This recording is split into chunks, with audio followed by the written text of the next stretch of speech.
Genre mashups are the new thing. What are some of your favorites?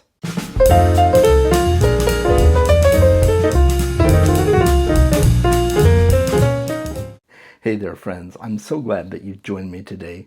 We're going to be talking about genre mashups and why they are becoming so popular. So if you have snacks or drinks that you want to consume while watching this video, go ahead and grab those now. If you already have those, let's get right to it. What got me thinking about this subject is a recent book I finished in one of my favorite new series. And that series is The Shadow of the Leviathan by Robert Jackson Bennett. So the first book is The Tainted Cup. The second one is A Drop of Corruption. And the third is A Trade of Blood. This is the newest one. This is the one I just finished. And wow, guys, this series is absolutely amazing. None of these books have had any complaints from me. They've all been 5 stars. Absolutely top-tier books. And that's pretty rare. You know, usually like the first book will be good, and then, you know, after a while it starts to wane a bit. But boy, this has just kept its momentum so well. And it is a genre mashup. It is, I think most people are calling it biopunk now. It's got biological elements, botanicals and fungals that are growing and being used for the various magics in this world. So it's a fantasy mystery mashup. Anna and Din are kind of like a Sherlock and Watson type duo, and this is set in a world where fungus and botanicals and different things are being used to augment people and give them different abilities. Din is augmented so that he can use his mind to completely record every event that happens, and so that makes him ideal in a mystery situation if somebody's been murdered, because he can take testimonies from the different witnesses, and he can go to crime scenes and visually record everything. He just has to bring a little tincture, and it allows his mind to awaken and turn it into a recorder, basically. It's really fascinating. I love the magics in this world. I love the setting and the world building of it. It's just really fantastic. So I have not found anything that I've not liked in this series so far. Every book is just as good as the last book, and really in some ways better than the last book. And they can be read as standalones, but there is a story that flows throughout it, mostly about Din and Anna and learning more about them and their backstory and how it ties to this world. So it's ideal if you read them all and read them all in order, but you don't necessarily have to. They are each complete mysteries on their own, and I kind of like that. And there's some great themes in this series as well, like the corruption of governments and the secrets that they hold, and tampering with nature is a big theme as well. So it's just fantastic. I highly recommend it. I think he's planning at least 6 books and maybe more in the series. So Trade of Blood is not the end of this series. But that got me thinking about genre mashups as a whole, because genre mashups are becoming real popular, and they've been around for a while. Certain authors have done them for a long time, but it's only recently that we're starting to see a lot more of those mashups. And I'm going to be talking about mashups in movies and video games as well, so it's not just books. But I do want to talk about the punk philosophy that is kind of set around these different books, because tradition makes rules, right? And punk philosophy and unconventional people ask why. So there's rules around publishing, there's rules around genres, but people who are willing to break out of the mold are asking why. Why do we have to do it this way? Why can't we add in a little of this and a little of that? And it becomes this whole thing. So I really wanted to talk about genre mashups and why it's becoming so popular. And this series in particular that I was talking about, Shadow of the Leviathan, is, like I said, it's biopunk. It's basically, biological fantasy with a mystery element, but it's also breaking those norms of only one genre and also speaking out against the establishment and the secrets that governments hold and things like that. So there's really a deep-seated message that permeates some of these stories. And whether it's intentional or just a natural evolution of the story, I'll leave that up to you guys to decide. But I have really, really enjoyed what I have read and watched in this new era of genre mashups. So this series is a mystery mashup. We don't normally see a lot of mystery when it comes to fantasy. We see a strong noir setting in a lot of cyberpunk stories, such as Blade Runner, the Blade Runner movies specifically. The original book, Do Androids Dream of Electric Sheep, would probably be considered proto-cyberpunk. And Blade Runner really took that story and made it into the cyberpunk story that it is. But that is definitely a noir setting. You get a little bit of a noir setting at the beginning of the Expanse series with the first book, Leviathan Wakes, and a few books after that. You get a little bit of that cyberpunk flair in there. But you see a lot more of the noir setting in science fiction literature than you do in fantasy. It's starting to happen more and more in fantasy, but it's taking a while to permeate that genre. And then, of course, you've got steampunk, which adds in steam-powered technology and airships into the fantasy realm, and sometimes science fiction as well, but I feel like steampunk is kind of geared more toward fantasy. And of course, romantasy has been really popular lately. Not really my cup of tea, but there's definitely a demographic for it because it's been really popular, and things like Fourth Wing are getting adaptations now, and it's just wild to see that come to the forefront, where you have fantasy novels that have a heavy influence of romance novels in them. At least that's my understanding. Like I said, I have not read any romantasy really, but it's really interesting to see the evolution of that mashup as well.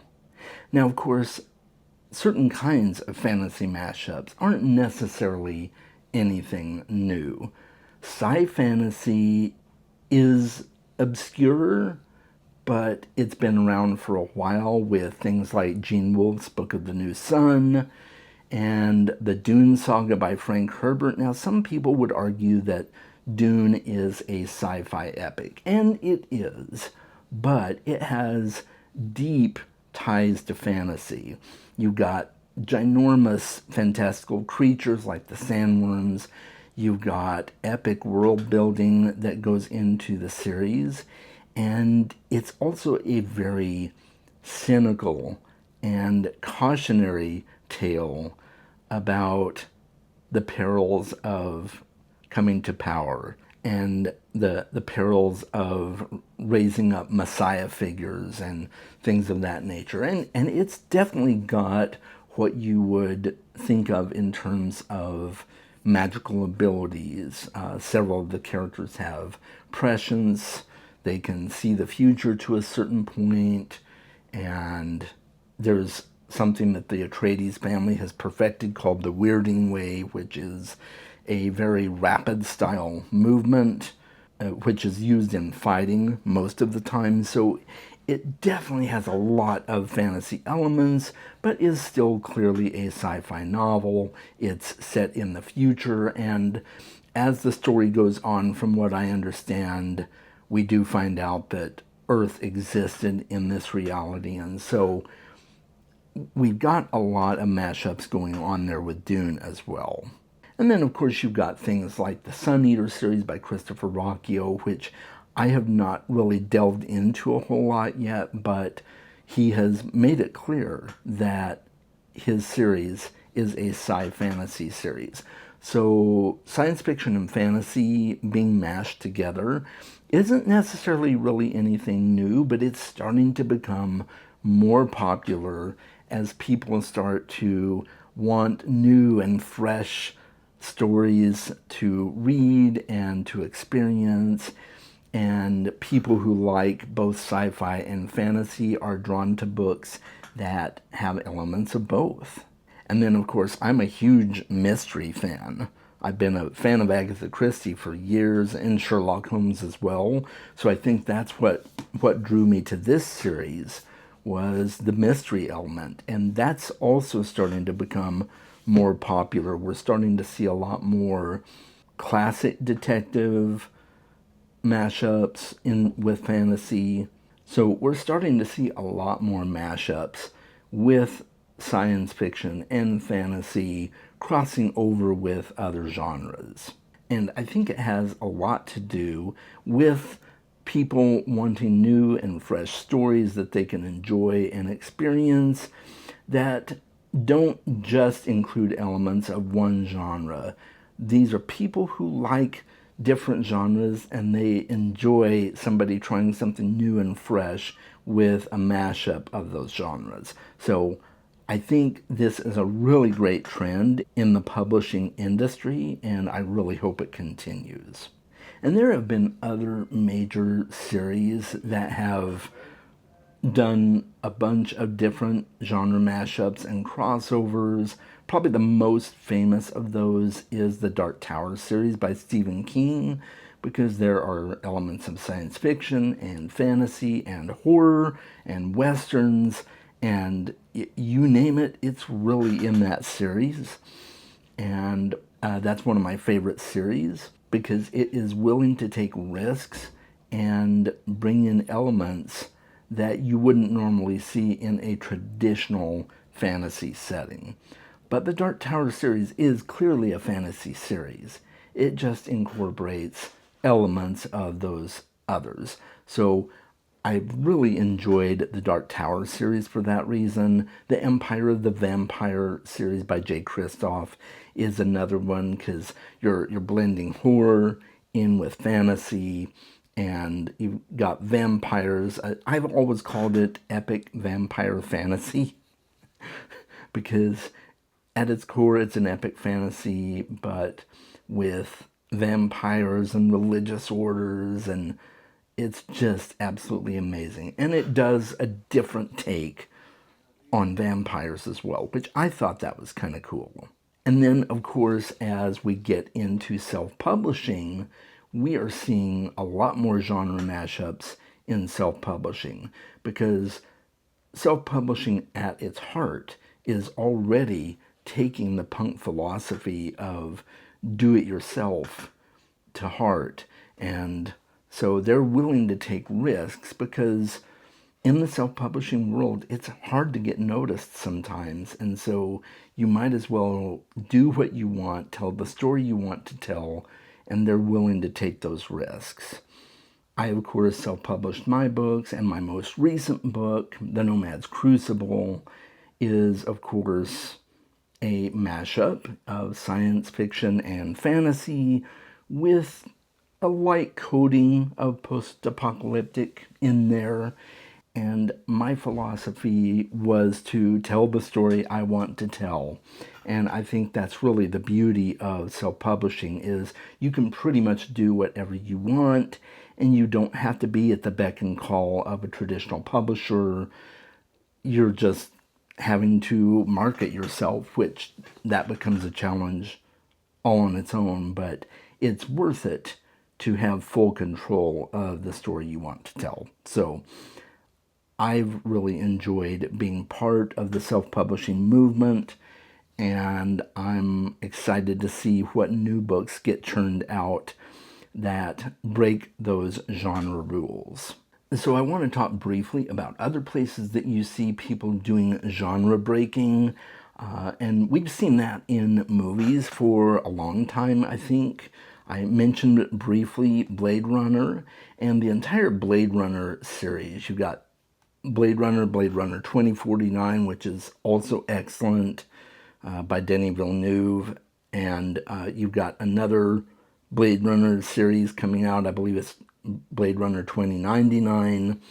And so that entire franchise is decidedly cyberpunk, and it blends elements of mystery into science fiction and kind of a post-apocalyptic world as well. I think that is the most well-known of the cyberpunk aesthetic. You've also got Treasure Planet, put out by Disney a few years back, which is basically a retelling of Treasure Island, but in a futuristic kind of solar punk world where you've got airships with solar sails, and all the elements of Treasure Island are there basically, just set in a futuristic timeline. And I thought that was a really great movie, and it really broke the norms of what Treasure Island could be. And then, of course, you've got video games like Cyberpunk and the Final Fantasy series. Final Fantasy has been doing genre mashups for years, from the very first game, really. And I've really enjoyed playing through that series all my life.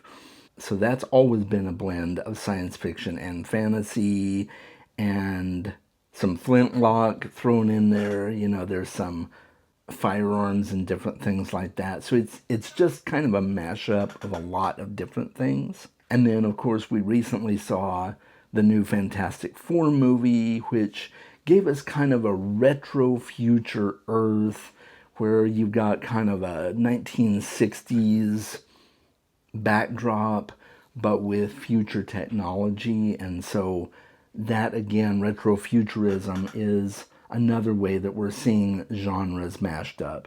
And so I really love this trend, and I think a lot of it has to do with the fact that we are progressing as a society to the point where we're starting to question all the rules, and we're starting to want more from the fiction that we read, and from the movies and TV shows we watch, and from the video games and board games we play even. We are starting to want more, and we're starting to ask that question, why can't we do this? Why can't this be a thing? Oh, it's fantasy. You can't have technology. Why not? Or science fiction. We can't have magic in science fiction. Why not? And there have been pioneers pushing against those rules, but it's only recently that we're starting to see it gain real popularity. And so I'm all for it, and I hope it continues.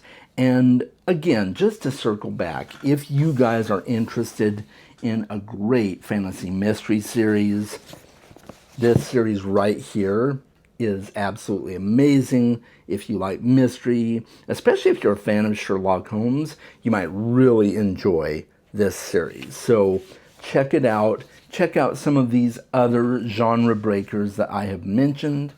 And I think that about covers it for today.